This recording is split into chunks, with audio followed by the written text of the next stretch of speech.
So segment 29, stores under customs. Stores under customs, they have not tested at all. So, and what we have, very simple points only we have. First one, we need to understand the meaning of stores. Stores means goods for use in vessel or aircraft, for use, and includes fuel and spare parts and other articles of equipment, whether or not for immediate fitting. Then next definition we need to know, maybe it can be given as a short note question, foreign going vessel or aircraft. Very simple. What is a foreign going vessel or aircraft? Any vessel or aircraft which is going from India to outside India, simple. So any vessel or aircraft for the time being engaged in carriage of goods or passengers between any port or airport in India to any port or airport outside India. Then irrespective of touching any intermediate port or airport in India will be coming under foreign going vessel or aircraft. It includes any naval vessel of a foreign government taking part in any navy exercises, any vessel engaged in fishing or other operations beyond the territorial waters, any vessel or aircraft proceeding to a place outside India for any purpose. Okay, so even if it is like one flight we can take outside to catch a terrorist and come, one Pakistani terrorist, that is also coming under foreign going vessel or aircraft only. So for any purpose it may be going outside India. And what is the difference between the first point and these three? In these three cases it need not carry any goods or people, even then it is a foreign going vessel or aircraft. Then look into this summary chart on stores. First we are making some import of goods. There are some three charts here. So if you understand the provisions of these three charts, enough. So because mostly application based questions only will be asked on this. First we are importing some goods, for example ATF, aviation turbine fuel, or beverages we are importing. Normal, we are a normal importer, we are importing that.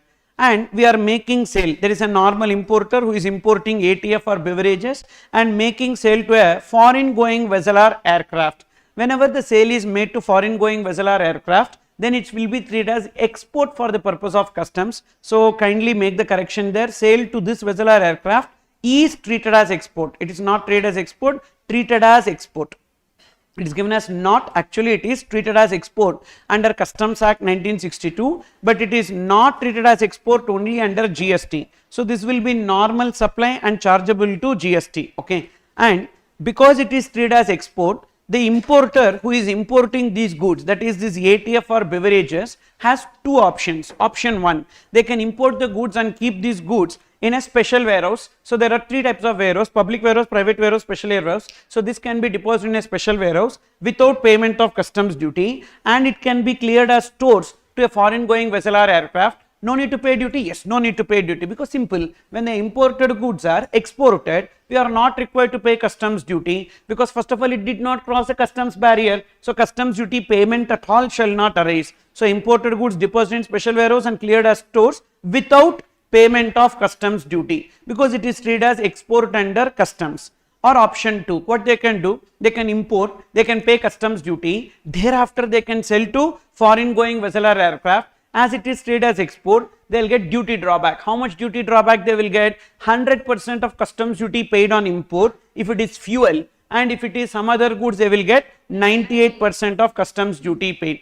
So these are the two options available to them, and 100% they don't have to pay at all, that is option 1, but they have to deposit in special warehouse. Suppose if they paid also, upon sale to this foreign going vessel or aircraft, they will get the refund, that is 98% and 100% of what? Total customs duty? Yes, total customs duty.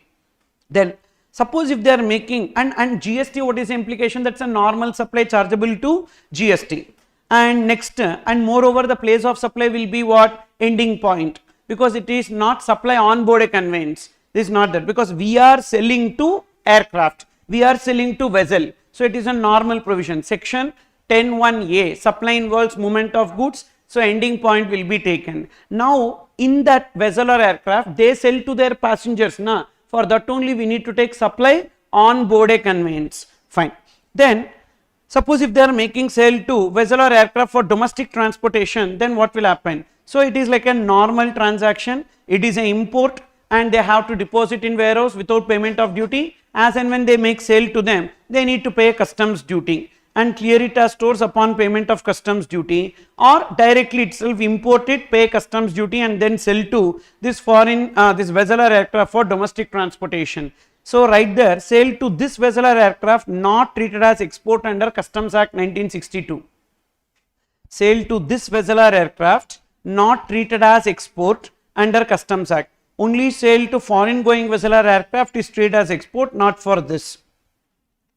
Next we have import of stores. Import of stores means what? You write down the example, fuel leftover in aircraft. So we are importing an aircraft, we are bringing one aircraft from outside India to India, say Singapore Airlines. In that Singapore Airlines, there is some fuel left over. Definitely fuel will be left over because exactly we cannot count and bring, okay. So some fuel will be left over and that fuel left over will be treated as import. Are we required to pay customs duty? Yes. So shipping company or aircraft operator, they have to pay customs duty if they are using that aircraft for domestic transportation. Suppose if it is a foreign going vessel or aircraft and it is retained in it, customs duty not payable on such imported stores. Otherwise, if that is used for domestic transportation in a foreign going aircraft or vessel, it is brought, and for domestic transportation means that aircraft is used for domestic transportation, customs duty payable on such imported stores. Then next one, there is a manufacturer, and say there is a beverage manufacturer who is importing the raw material and he paid the customs duty. Now this manufacturer is making sale of goods as stores to a foreign going vessel or aircraft. So manufacturer making sale, it is like a export only for the purpose of Customs Act, treated as export under Customs Act, but for GST law it will be normal GST will be payable. And as it is treated as export, whether these goods are dutiable goods or non-dutiable goods, we need to check. Suppose if it is non-dutiable goods, the question of customs duty shall not arise, correct? So customs duty not payable if it is non-dutiable goods. What if it is dutiable goods? If it is dutiable goods also, up to some permitted quantity customs duty not payable, for balance quantity only customs duty payable. But 90% of the goods will be non-dutiable, so customs duty not payable. Even if it is dutiable up to some permitted quantity, means for that aircraft how much will be required for consumption, to that extent we don't have to pay, remaining quantity customs duty payable. Suppose if the goods are sold to vessel or aircraft for domestic transportation, that will be like a normal sale and chargeable to GST, not treated as export under Customs Act. So there is no question of duty drawback in this case. So wherever we are discussing foreign going vessel or aircraft, that also includes Indian Navy vessel. So these are the points. I think maybe in MCQ they can test, or they may ignore this chapter completely, because that's what they did for last 2 attempts. The problem in customs is that they have only like 4 questions they can ask, because if you observe total 5 questions we need to write. In that 5 questions, question number 1 is a compulsory question which is 14 marks question on GST. Then we have to write only 3, correct? In 4, only 4 we need to write out of 5, means literally 4 questions only they can test. That 6th one will be theory, question number 6 will be theory, 4 questions we need to write. So question number 2 to question number 5, 2, 3, 4, 5. In that 2, 3, 4, 5, part C is customs for 4 marks.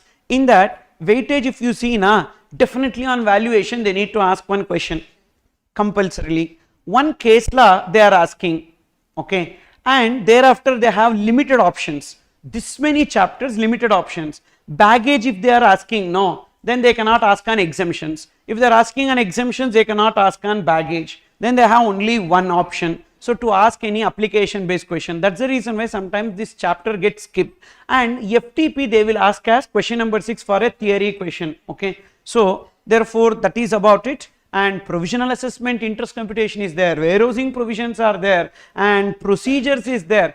After all these things only final priority to store. So that's the reason why sometimes they will skip also.